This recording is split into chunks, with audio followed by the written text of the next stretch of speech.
Miles de albaneses están protestando contra un megaproyecto turístico impulsado por la hija de Donald Trump, Ivanka, y su esposo Jared Kushner, en una de las zonas naturales más protegidas de Albania, acusando al gobierno de entregar patrimonio nacional a inversores extranjeros a través de leyes hechas a medida. Pero para comprender bien este fenómeno tenemos que entender bien el rol de cada uno de los protagonistas, algunos antecedentes sobre la misteriosa isla Sasan y también un poco del contexto histórico en Albania.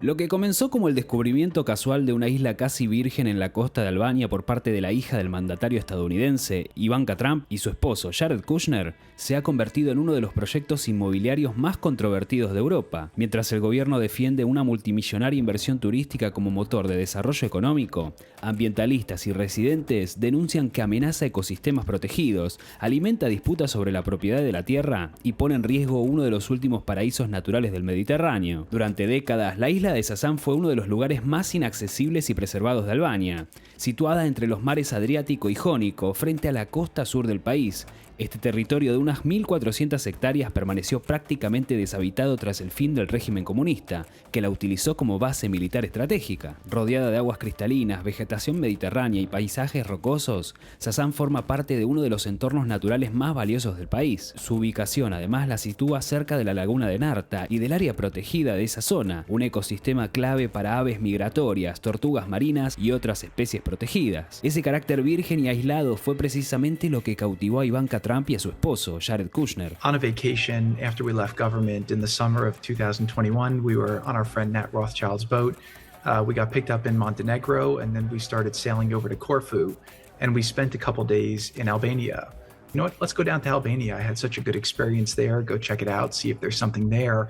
We went there, we looked for opportunities, and we were able to find some incredible opportunities. Los planes impulsados por inversores vinculados a Kushner contemplan la construcción de un gran complejo turístico de lujo en Sasan y otro desarrollo urbanístico en la cercana zona costera de Zvernek, junto a la laguna de Narta. El proyecto incluiría hoteles, villas, apartamentos exclusivos, instalaciones recreativas y un puerto deportivo destinado al turismo de alto poder adquisitivo. Algunas estimaciones apuntan a que el desarrollo podría incorporar hasta 10.000 habitaciones y convertir la zona en un nuevo destino internacional de lujo. Para facilitar la iniciativa, el gobierno albanés otorgó a una empresa vinculada a los promotores la categoría de inversor estratégico, una figura que acelera trámites administrativos y facilita la coordinación con distintas instituciones estatales. El primer ministro albanés, Edi Rama, ha defendido públicamente la inversión como una oportunidad histórica para transformar la economía del país. Albania is in a hybrid war. We are being assaulted. In the day one, when this war started, this hybrid war started, I'm not talking about the protests of the war, I'm talking about hybrid war, because the protests are part of it, but are part of it in the sense that who is engaged in this war is using the sentiments of some well-meaning people about environment. So this is being weaponized as this real estate construction project? Is being weaponized big time, not as a real estate construction project, is weaponized by the enemies of Albania and of Israel. Sin embargo, el proyecto ha generado una fuerte oposición entre organizaciones ecologistas albanesas e internacionales. La principal preocupación radica en que parte de las obras se desarrollan dentro o junto a áreas protegidas de gran valor ecológico. La zona de Narta constituye uno de los humedales más importantes de los Balcanes y una escala fundamental para miles de aves migratorias que atraviesan la costa adriática. La preocupación aumentó después de que excavadoras y maquinaria pesada comenzaran trabajos preliminares, incluyendo apertura de caminos, movimiento de arena y despeje de terrenos. La oposición al proyecto se ha intensificado durante las últimas semanas.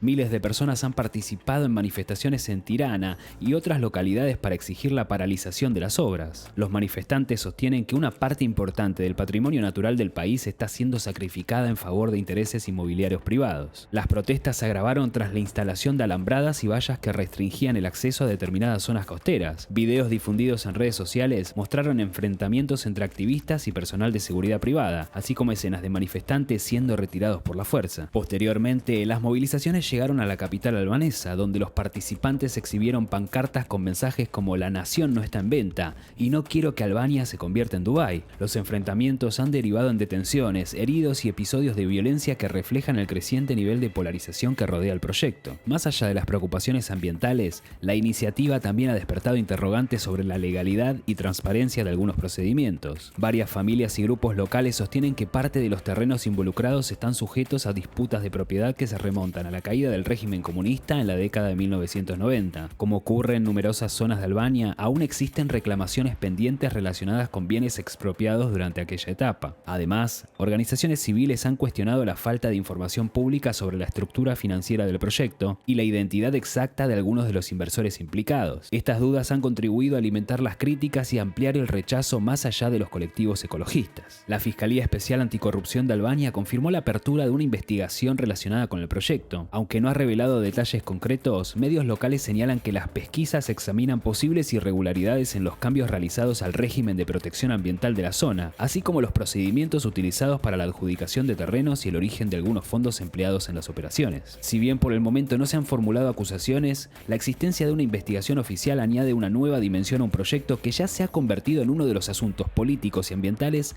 más sensibles del país. Pero la disputa en torno a Sasan va mucho más allá de una simple inversión inmobiliaria. Para sus defensores, representa una oportunidad para atraer capital internacional y situar a Albania en el mapa del turismo de lujo mundial. Para sus detractores, en cambio, simboliza el riesgo de que uno de los últimos espacios costeros vírgenes del Mediterráneo termine transformado por grandes desarrollos urbanísticos impulsados por intereses económicos externos. Mientras las obras preliminares avanzan y las protestas continúan, la antigua isla militar se ha convertido en el escenario de un debate más amplio sobre cómo equilibrar crecimiento económico, protección ambiental y transparencia institucional en uno de los países que más rápidamente está transformando su litoral. Pero más allá del impacto ambiental suscitado por los manifestantes y el lema de que Albania no está en venta, hay una cuestión sobre la isla de Sasan que despierta todas las alertas, porque se trata de una isla que durante décadas estuvo cerrada al público. Primero fue utilizada por italianos, luego por los comunistas albaneses y durante un tiempo incluso por la Unión Soviética cuando Albania formaba parte de su esfera de influencia. En el apogeo de la Guerra Fría llegaron a vivir allí miles de militares junto con sus familias. La isla tenía escuela, hospital, cine, cuarteles, depósitos militares, puesto de vigilancia costera.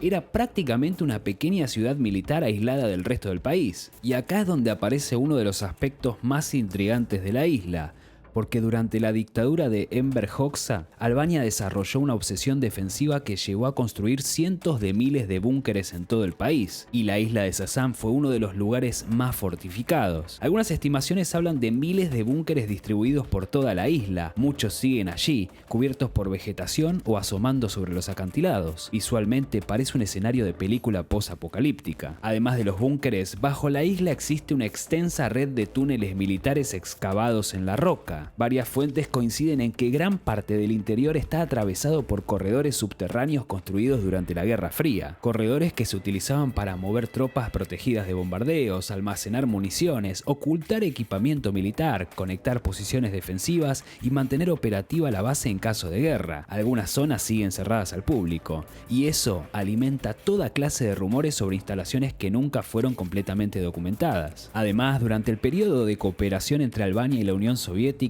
existió infraestructura naval relacionada con submarinos soviéticos clase Whisky. No era solamente una isla defensiva, era una pieza estratégica dentro del dispositivo naval del bloque comunista en el Mediterráneo. Y además del misterio, el caso presenta una gran ironía, porque durante medio siglo la isla fue concebida para resistir una invasión capitalista occidental. Era una fortaleza comunista construida para defenderse del mundo. Ahora, décadas después de la caída del comunismo, podría terminar convertida en un resort de lujo para multimillonarios occidentales impulsado por la familia política de un presidente estadounidense. Es casi la ironía perfecta. Pero ahora que conocemos con más profundidad los orígenes del conflicto y la importancia geopolítica de la isla de Sasan, lo que termina de configurar una escena realmente alarmante son los antecedentes de los jugadores relacionados con el tema. Jared Kushner es un empresario, inversor de capital privado y político estadounidense, ampliamente conocido por ser el yerno de Donald Trump. Durante la primera presidencia de Donald Trump, Jared se convirtió en uno de sus asesores más influyentes, y en esta segunda etapa ha acaparado un rol político y diplomático mucho más importante. Desarrolló tareas como enviado especial para la paz, por ejemplo en Medio Oriente, donde presentó proyectos inmobiliarios para la reconstrucción de la Franja de Gaza. Fue el arquitecto principal de los acuerdos de Abraham, que normalizaron las relaciones diplomáticas entre Israel y varios países árabes. Ha actuado junto al empresario Steve Witkoff como intermediario clave del mandatario estadounidense para impulsar negociaciones diplomáticas de alto nivel, interviniendo en los esfuerzos para el alto el fuego en la guerra de Gaza y manteniendo diálogos respecto a la invasión rusa en Ucrania. Es uno de los fundadores de la firma de capital privado Affinity Partners, fondo que se financia mayoritariamente con capital extranjero, destacando una inversión de $2.000 millones del Fondo Soberano de Arabia Saudita. En círculos alternativos aparece frecuentemente la idea de que Kushner tendría vínculos operativos con el Mossad. Si bien no existen pruebas públicas concluyentes de que haya sido agente, lo que sí existe es una enorme cercanía política con el Estado de Israel,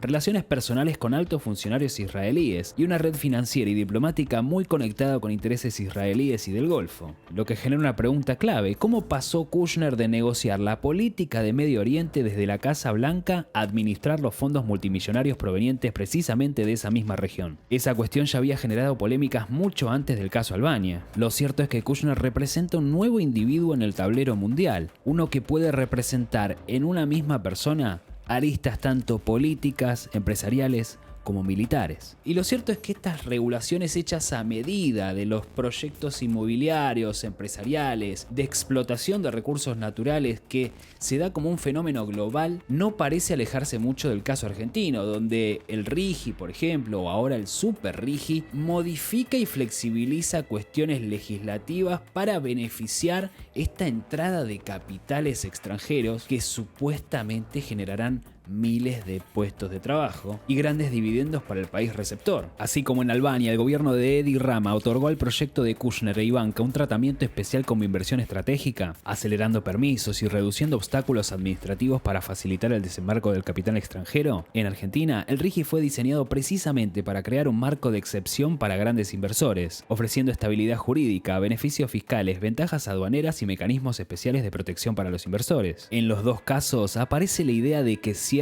proyectos son tan importantes que deben recibir reglas distintas a las del resto de la economía. Otra coincidencia es que territorios antes considerados marginales pasan a ser vistos como activos estratégicos para el mercado global, desde la costa adriática en Albania hasta el litio en el NOA, el cobre en San Juan, el petróleo en Vaca Muerta, minerales críticos, energía. Vivimos en una época en la que el capital transnacional ya no oculta sus intenciones, desde proyectos extractivistas, la industria militar pesada, todo tipo de proyectos inmobiliarios que para realizarse deben arrasar con el entorno local e incluso hacerse de herramientas como flexibilización legislativa, hacer uso de la corrupción que hay en los lugares o la afinidad política de ciertos líderes partidarios que no tienen ningún tapujo en declarar una y otra vez que arrasarán con lo que haga falta arrasar, que se terminará con las vidas que haga falta terminar para que el progreso avance. Y lo cierto es que Albania está dando un ejemplo mundial de cómo una población unida y mancomunada bajo un mismo lema y con un mismo objetivo puede plantarse frente a los poderes más anquilosados y promovidos por el status quo. Es que, al final de cuentas, la última palabra siempre la tuvo la gente. Y si bien hemos vivido recientemente en la Argentina algunas modificaciones de la legislación que antes protegía los glaciares o que impedía la utilización de cianuro en la extracción minera, también hemos sido testigos de muchas movilizaciones en varias provincias. Lo cierto es que puertas adentro, la Argentina se encuentra fragmentada entre oposición y oficialismo, y que parece que cada una de las consignas que van apareciendo solo sirven para engrosar estas facciones. Pero recibiendo las imágenes de Albania y viendo la manifestación espontánea de muchos de sus ciudadanos, la esperanza en el terreno local no se pierde. Y hasta acá el video de hoy. Muchísimas gracias por quedarte hasta el final. Quedan algunas preguntas en el aire. Me gustaría saber si vos pensás que esto se trata meramente de un proyecto, megaproyecto turístico, o en realidad se trata de también hacerse con un enclave geopolítico estratégico con misterios subterráneos, no nos olvidemos de esto, y que la posición de esta isla realmente es, bueno, casi como tener un portaaviones en el medio del mar Adriático. Lo cierto es que las preguntas están planteadas, me gustaría leerte a vos en los comentarios, pedirte siempre por favor que colabores con este espacio dejando un like, suscribiéndote si todavía no lo hiciste, uniéndote a alguna de las membresías si es que podés, y asimismo podrás con esa membresía participar del stream de los martes que hacemos solo para miembros. Los jueves streameamos para todo el mundo y los domingos, como hoy, informe especial. Desde acá te mando un abrazo enorme y nos vemos seguramente la próxima. Mi nombre es Laureano Herger, esto fue Nobleza Laucha y aunque se complique con tanto humo, nos vemos la próxima.